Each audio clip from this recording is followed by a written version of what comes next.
Our next speaker is going to be Audrey Coley with CLETA, representing the Alexandria Farmers Market. I had a chance to visit her market and job share with her a few weeks ago. She is amazingly organized, as is her market.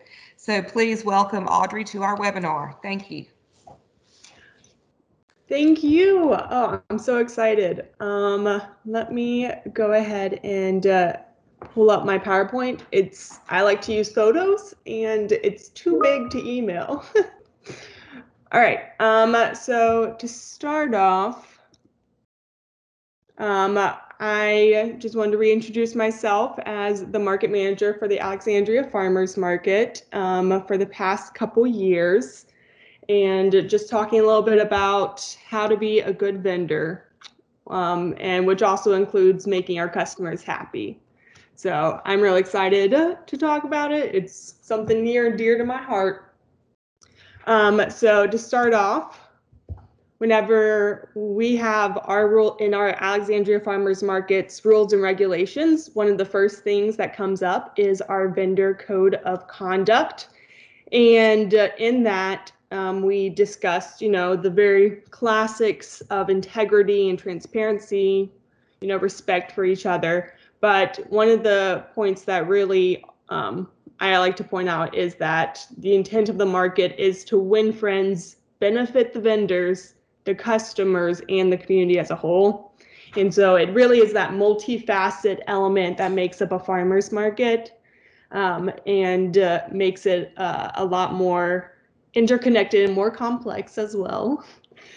And the other element is that the vendors are professionals. And so being a professional means, being that it is a job. And so that includes the communication, the trust, attire, trying to grow your business. And so if you look at being a vendor of the market as a job and a professional one at that, it really does kind of transition the way you're thinking about what you need to do a little bit. And so those are 2 points I like to point out to our vendors as they're coming in. And it really is key to making our market work. So at the Alexandria Farmers Market, we're pretty small, but bigger for considering the rurality of Central Louisiana. We serve about 30 small businesses and on average have 12 to 15 vendors at a market. And so with that, the market really is a family. And whenever you're talking about the family, sometimes you have to make decisions that are best for the family as a whole, but less important for a single business. So for example, a market might be having an application for a second rancher that produces beef and pork and such. And so in the long term, that really benefits the market to grow it, to have more diversity in our meat selection, and the customer knows they can come to the market and get multiple meat sources. But that might at first hurt the sales of the already existing meat vendor. And so we recognize that whenever we're talking about our family, we want it to grow and we want it to succeed, but sometimes it takes the long-term 1,000-foot view in order to really help understand that. So the other element of being a vendor and the general sense is that the rising tides lift all the boats. So whenever we're saying that, we mean all those businesses succeed. Right here in these photos, we have 3 of our vendors that are really excellent examples of doing that. On the top left, we have our herbalist, and she is just an excellent leader in general, as well as making sure she is someone who advocates for the vendors and helps advise them with booth setups and with social media tricks and such. And so really just a peer that is helping all the other vendors, which is really good for them to hear from a peer level. In our center, we have the Rogers, and they really lead by example. They show up at every market, rain or shine, bad weather, good weather, and they just are really great at seeing the market as something that they're trying to build and create a long-term effect. And our third top right vendor is Kathy, and she is someone who has helped onboard many a vendor. She has connections with the Farm Bureau and Ag in the Classroom. And so she is someone who has helped vendors get their insurance and their booth displays and some of the qualifications they need to be a vendor. So helping create that family even before they get to the market. So from there, I went a little bit more into the vendors' experience for sales at their booth. Even just in these two photos, you can see the plethora of varieties of oranges and satsumas that are in boxes and crates. And in our photo on the right, we have this vertical signage, which is really awesome. At the market, you can really use a lot of it. If you think about the grocery store, then the aisles, you know, they're all stacked high. And so we're trying to, again, that's all part of the tricks of the eyes is creating that visual appeal. Whenever you're starting your business, you really want that logo to go a long way. So as you're starting, really think about who you are and what message you want to convey, and then put it on everything. Brand recognition is huge in the grocery store business and in retailing in general. And so we're definitely also trying to use that as a farmer's market tool. If you think about it, it's very important for repeat sales. So someone might enjoy the lettuce that they got from your booth, but if they don't remember the name of the booth or the name of the person, then how are they going to know who to come back to for the next time they want that lettuce? So creating that brand recognition and the ability for them to search you on social media and such like that, because your name is something that they remember. So just a few of the logos from our market, and let's see. Oh, and so from there, we get into the fact that the shoppers will judge the products and the stand and how the salespeople present themselves. And so that logo is kind of the very front of that presentation in a lot of senses.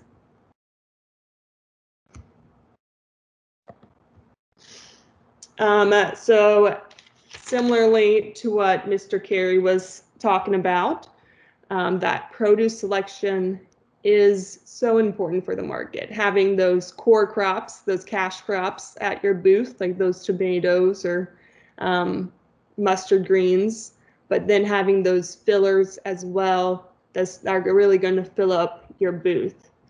And then having varieties within the varieties as well. So you can see all the way on the left, we have multiple varieties of sweet potatoes, multiple varieties of peppers, of greens.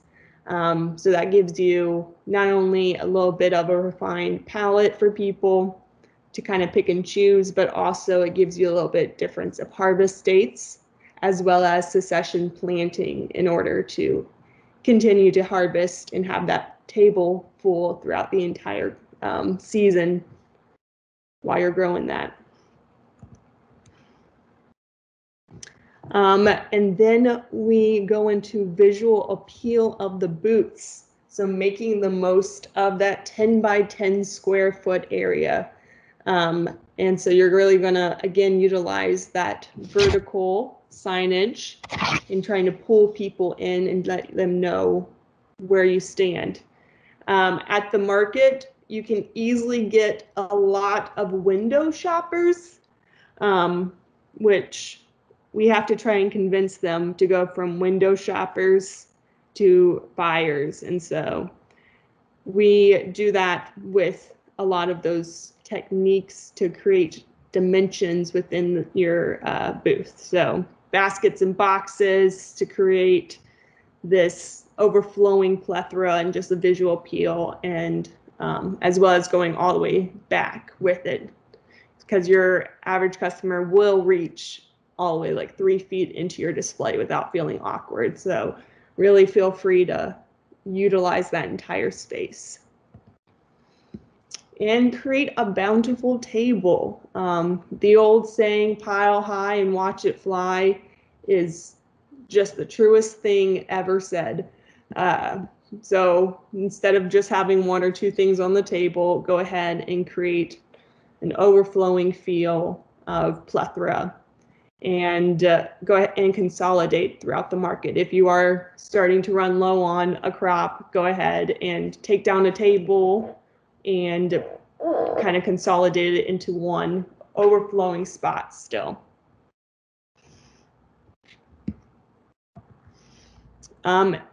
Ranchers have a more difficult time with their booth setups just because they can't have an overflowing basket of frozen meat on their table.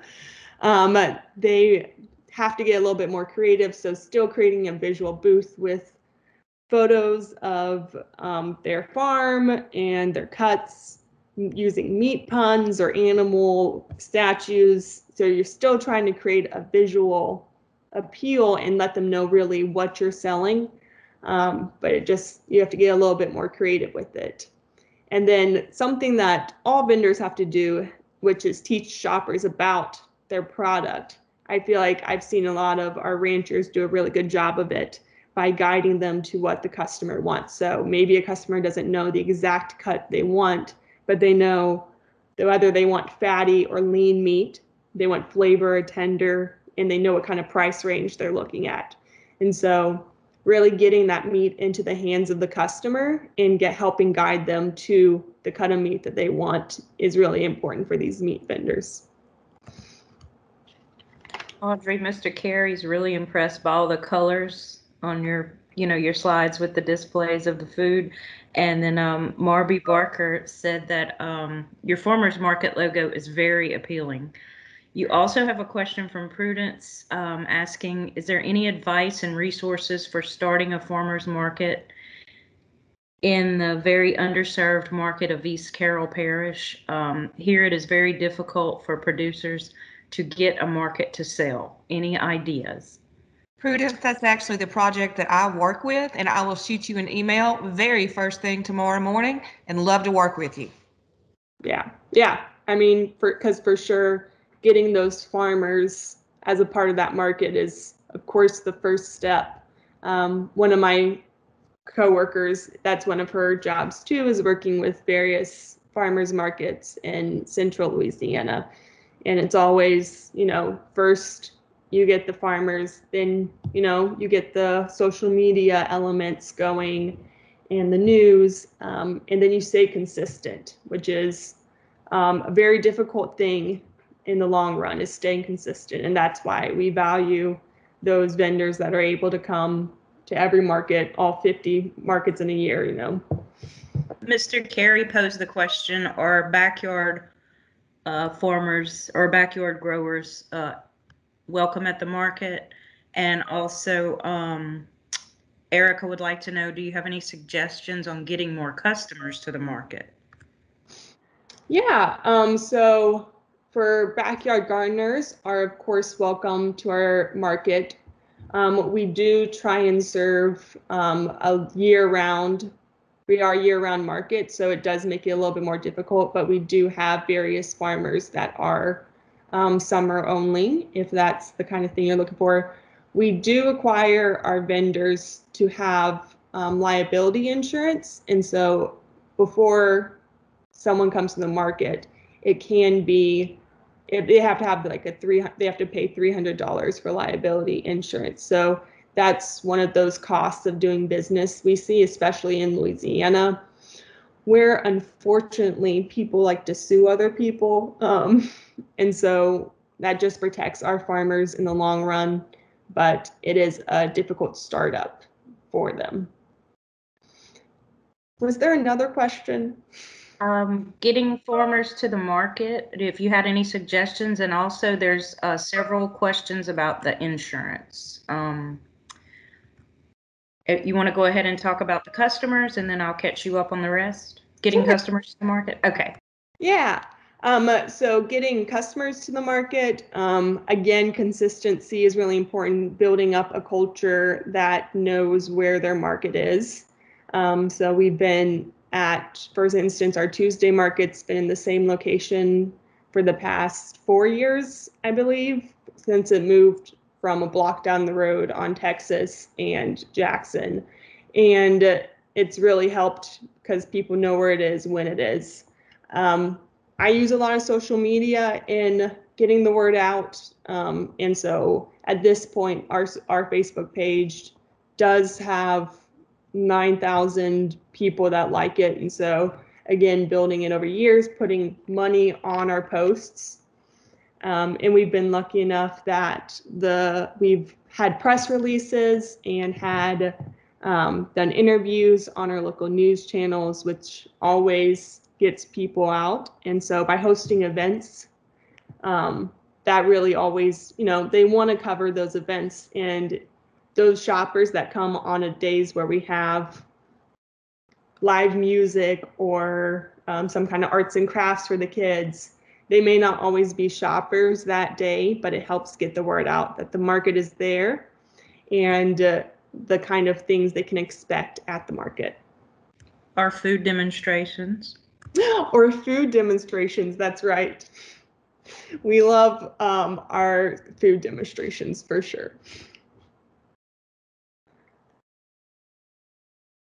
Okay, we had a couple questions asking if you could tell more about, you mentioned that your vendors needed insurance, if you could tell us more about that. And then Erica was talking about Flip Insurance Company is what she suggests. And then we have another question after that. If you want to cover the insurance, I'll get to the other question. Yeah, Flip is a great resource for our vendor insurance. They do specify with being a vendor and liability insurance that accompanies it. So, and then there's also Campbell Insurance, which is another vendor specific, but we have people get it through any housing and like any of their house insurance. The Farm Bureau has some, I believe, as well. People that like a Geico situation, they still offer it as well. But I personally, feel a little bit more reassured with Flip and Campbell, because if something were to happen and you need to use that insurance, they know what it's like to be a vendor specifically. So it's not just product liability, it's farmers market product liability. And so if there ever was a suit on a vendor for their product or something, then they have that liability insurance to cover them, to help them pay if, XYZ elements of it. Okay, Wendy would like to know if there's a link with a list of the requirements for becoming a vendor. Yes, I'm happy to share that once I get out of the presentation. We have our rules and regulations and our application all online, as well as, everything you need, and as well as a resource sheet with with those insurance companies that we suggest. So I can definitely share that. Thank you so much for your presentation. If you guys have any more questions, continue to post those in the chat box.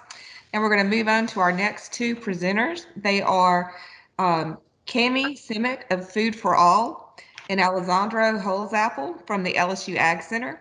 And they're going to be sharing with us resources for creative marketing. So you guys talked about drawing people to the market. These guys have your answers. Okay. I still have a few more slides on this, so would you like me to? Yes, I'm sorry. Go ahead. Okay. Sorry, I was just double checking. We had some questions, so part of the vendor experience is making it easy to shop. So making sure we list prices, add info on products, and offer recipes. I think I misspelled recipes, and pairing suggestions. So if you have everything at the market to make a BLT, why wouldn't you suggest everyone making a BLT? Because everyone loves it. But that also would mean that you're suggesting buying things from other vendors, and that if you're going to uptalk another vendor, then you can bet that they're going to uptalk you to their customers. So then you have customer overlap, because someone may come to the market for produce, but then they see some fancy bread or whatever, and they're like, all right, I need some of that too. And that our whole milk, I think they do such an excellent job with signage right there, because it does tell a story. It tells about their milk. It's non-homogenized, fresh cream line milk. It tells about the cows, with the cows not being treated with the hormone. And then it tells about the farmer with the quote from Joel, which is very characteristic of them. And that third photo saying has the $4 per container. Put the prices on there. People hate asking the prices of the food. Just go ahead and put it on there, and it can be not fancy, but it really does help. I just have a little bit about table setups, trying to create an easy flow for people instead of like a stagnant thing, because if they have to wait, and they get impatient and angsty, and they'll just keep moving. So you can see a horseshoe is one great way to do that. And other ones is walk in with the point of sale at the other end. So one of our vendors does it really well, where you can see in the photo on the left, they have baskets and shop, walk through as you shop, and you can see in real life what it looks like when the customers are there. By the time they get to the cash register, they have everything they want. And standing in line is a bit of an experience, because you're sitting there with all those produce, looking at them, being like, well, maybe I should get another head of lettuce, whatever. And then turning window shoppers to repeat customers, offer them a deal, 2 for $5, 10 for 10. It makes them feel really special. And then they'll probably come back, be active on social media so that they can find you again. Have a customer email list. Email lists are life transforming for a vendor, because think about it, every week they're going to get a reminder about your products, about your story. They're going to develop a personal connection to you through social media and email lists. It really is a huge advantage. And then you can make a loyalty program, but all these things help keep you in the front of their mind. That sale gives them a little dopamine hit because they got a deal. And then from there, they're able to have a positive experience. And then finally, just a reminder from Maya Angelou, people remember how you make them feel. So with that, smile, learn names, ask how the customer is, and share knowledge and be transparent. Right there, a farmer is showing them their actual mushroom farm, and the other one, they're giving a kid a smell from their soaps. And so it really is a really awesome thing to be a part of, is making a customer happy. And that's what farmers markets so often are about, is the sales for those vendors and getting produce to them. But because it's a community event, it's also very much about creating an experience of their farmer and their food. All right, that's the end. Thank you so much. I think that was a great point about making it an event and a destination. So thank you so much for your presentation.